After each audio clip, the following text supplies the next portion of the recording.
After years of development, Apple is now days away from finally revealing their AR/VR headset.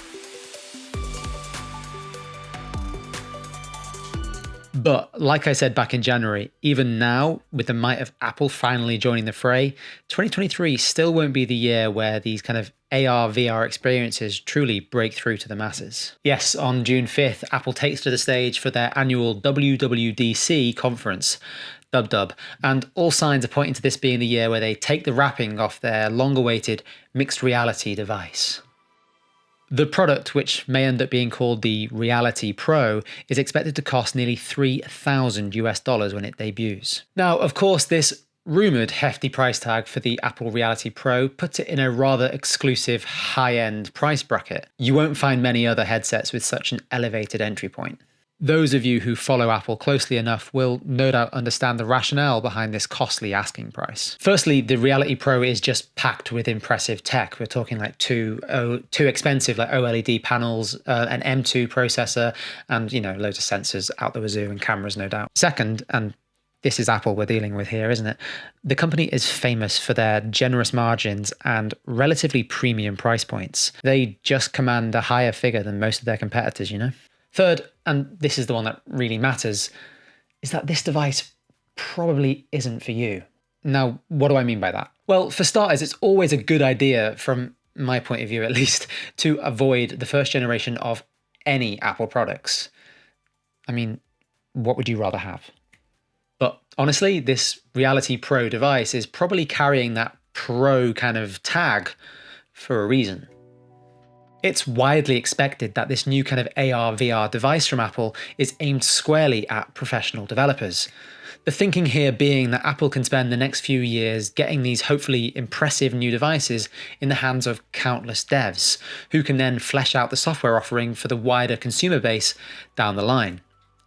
This then gives Apple a bit of headroom to improve on the hardware, making it smaller, lighter, and generally more appealing, to the point that, who knows, in like 5 years from now, it may look less like ski goggles and more like a pair of everyday specs. That's got to be the hope, at least, right?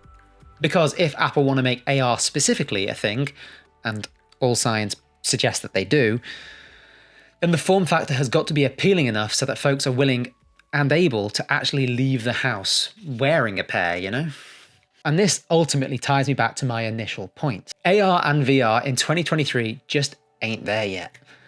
But if anyone can bring attention to the space unlike anything we've seen before, it's Apple and the team at Cupertino.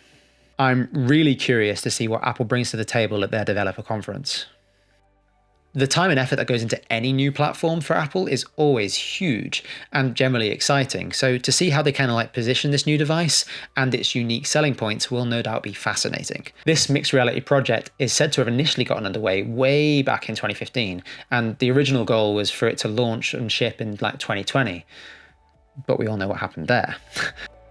So here we are a few years later, and Apple is finally ready to enter a new product category. I think Apple's long-term ambitions here lay more so on the kind of augmented reality side of things, honestly. I am incredibly excited about AR, as you might know. Augmented reality is the larger of the two, probably by far. But there has been a suggestion that long-term Apple employee Phil Schiller can't innovate anymore, my ass. Has pushed hard for the device to have a strong focus on VR gaming. Now, what that actually looks like in practice, who knows?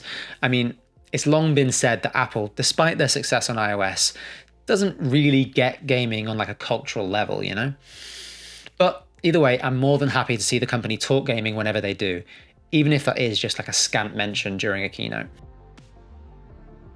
One thing's for sure, whenever Apple do take to the stage, they always put on a good show for anybody nerdy enough to be watching. I have no doubt that they will have some killer demos lined up to show off just how great this new mixed reality device is. We're all gonna want one, it's just a case of when we'll feel that the time is right to kind of jump in and actually part with our cash, It's gonna be a while before price, the experiences on offer, and consumer interest all kind of align, But as something of an Apple fan, I am so excited for them to finally get the ball rolling on this and to see where it goes.